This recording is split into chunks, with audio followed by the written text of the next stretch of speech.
Salut à tout le monde et bienvenue à ce nouveau rendez-vous de la géomatique.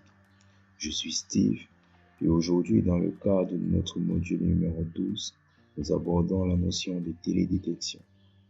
Précédemment, nous sommes focalisés sur la première composante de la géomatique, notamment l'acquisition.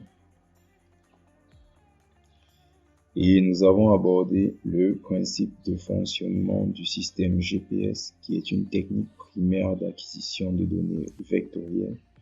Aujourd'hui, nous allons nous focaliser sur une autre technique d'acquisition de données primaires, notamment la télédétection, qui, elle, permet d'acquérir les données de type matriciel ou encore raster. Alors, qu'est-ce que la télédétection? Il s'agit d'une technique qui, par l'acquisition de données raster ou encore matricielles ou encore de données images plus simples, permet d'étudier un phénomène à la surface de la Terre sans toutefois être en contact avec celui-ci. Lorsqu'on parle de phénomène ici, il peut s'agir d'un volcan, il peut s'agir d'un tsunami, d'une inondation ou encore d'un feu de brousse. Alors, cette technique trouve ses applications dans plusieurs domaines, notamment l'agriculture, à travers la classification des types de cultures, l'évaluation de la santé de ces cultures, la surveillance également de ces cultures. On a également la géologie, à travers la prospection minière et pétrolière, la cartographie des risques géologiques, mais également la couverture et l'utilisation du sol à travers la gestion des ressources naturelles, la protection de l'habitat sauvage, l'expansion et le développement urbain. On a également la foresterie à travers l'inventaire des forêts, l'estimation de la biomasse et l'inventaire des espèces. Alors, quels en sont les éléments essentiels? Le principe général de la télédétection a besoin de 3 éléments pour bien fonctionner, notamment la source d'illumination qui, dans la plupart du cas, est le soleil.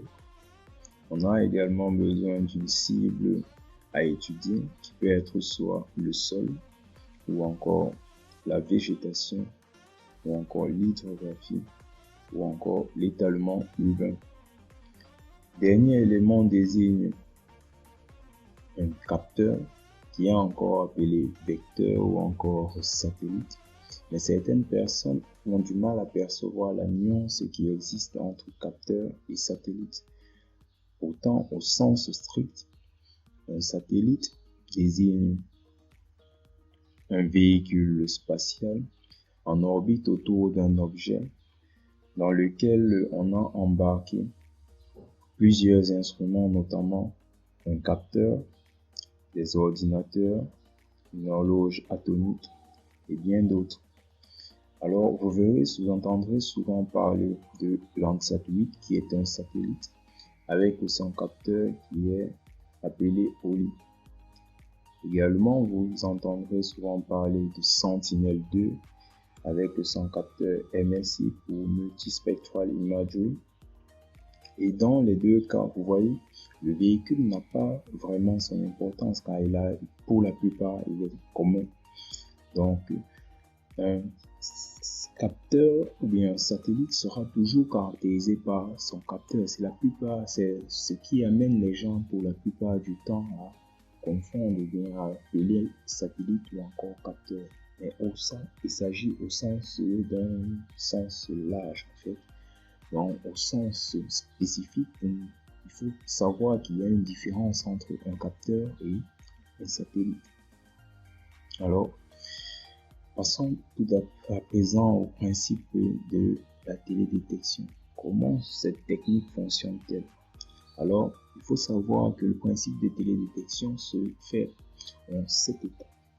La première étape désigne la source d'illumination qui, dans ce premier cas, désigne le soleil. Le soleil qui émet un rayonnement électromagnétique en direction de la Terre. Ce rayonnement va entrer en interaction avec l'atmosphère. Il s'agit là de la deuxième étape. L'atmosphère qui, elle, est chargée de particules de taille diverses qui vont procéder à deux. Et à ce niveau, en fait, il se passe deux phénomènes. Vous pouvez avoir soit l'absorption par les particules de l'atmosphère ou encore la réflexion par ces mêmes particules. Alors, le rayonnement électromagnétique qui ne sera ni absorbé ni diffusé sera transmis en direction de la Terre et va entrer en interaction avec sa cible. Là, il s'agit de la troisième étape. Au niveau de cette étape, alors trois phénomènes peuvent se produire, notamment l'absorption ou encore la transmission et enfin la réflexion. Alors, l'énergie qui n'est ni absorbée ni transmise sera réfléchie en direction de l'espace où elle va entrer une seconde fois en interaction avec les particules de l'atmosphère. Et pour cette seconde fois, de la même manière, l'énergie qui ne sera ni absorbée ni diffusée par les particules de l'atmosphère va être transmise vers l'espace en direction du capteur ou encore du satellite. Cette dernière va être enregistrée par le satellite et cela constitue la quatrième étape de ce principe. Par la suite, le capteur, après avoir enregistré l'énergie, va transmettre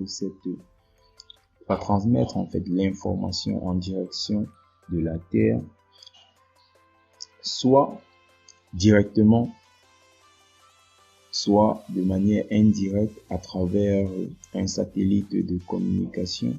Dans le cas où le capteur ne se trouve pas directement dans le champ d'action de la station au sol, il va transmettre l'information en direction d'un satellite de communication qui, lui, par la suite, va transmettre l'information en direction de la station au sol. Il s'agit là de la cinquième étape. S'agissant maintenant de la sixième étape, une fois que l'information parvient au niveau de la station au sol, cette information va être traitée et va être enregistrée, puis fournie à des utilisateurs afin que ces derniers puissent appliquer le résultat en fait qui désigne en fait l'image telle que vous voyez là dans plusieurs domaines, notamment l'agriculture, l'hydrologie, la géologie ou encore la foresterie. Il s'agit là de la septième étape qui désigne l'application. Alors là, tout ce que nous avons vu, il s'agissait en fait de la télédétection passive. Il est à noter que le rayonnement ou bien le soleil ne désigne pas la seule source d'énergie utilisée en télédétection. Le capteur peut lui également émettre sa propre source d'énergie et dans ce cas-là, le processus se poursuit tel que précédemment et là on parlera plutôt de télédétection active. Pour mieux comprendre la différence entre la détection passive et la détection active, nous avons pris un petit exemple qui illustre cela très bien. Notamment, imaginez deux hommes qui possèdent chacun un véhicule. Alors le premier a un véhicule qui est légèrement endommagé car son pot de phare en fait a été brisé. Le second possède le même véhicule mais qui est plutôt en bon état. Alors dans ce cas, les deux chauffeurs peuvent rouler en journée car les deux utilisent la lumière du soleil pour pouvoir détecter les obstacles en face d'eux. Mais une fois la nuit venue, alors le premier chauffeur sera obligé de se garer car il n'est pas en mesure de pouvoir détecter les obstacles en face de lui car la lumière du soleil n'est plus présente. Tandis que le deuxième pourra continuer à rouler sans souci car il est en mesure d'utiliser ses phares pour pouvoir détecter les obstacles en face. Dans le premier cas, il s'agit là de la détection passive et dans le deuxième cas, il s'agit de la détection active car le deuxième chauffeur peut acquérir de l'information de jour comme de nuit, tandis que le premier chauffeur, dans le cas de la détection passive, ne pourra acquérir des informations que dans la journée. Alors, si vous avez aimé cette petite vidéo, n'hésitez pas à liker, partager et surtout, abonnez-vous, ça fait toujours plaisir. Merci.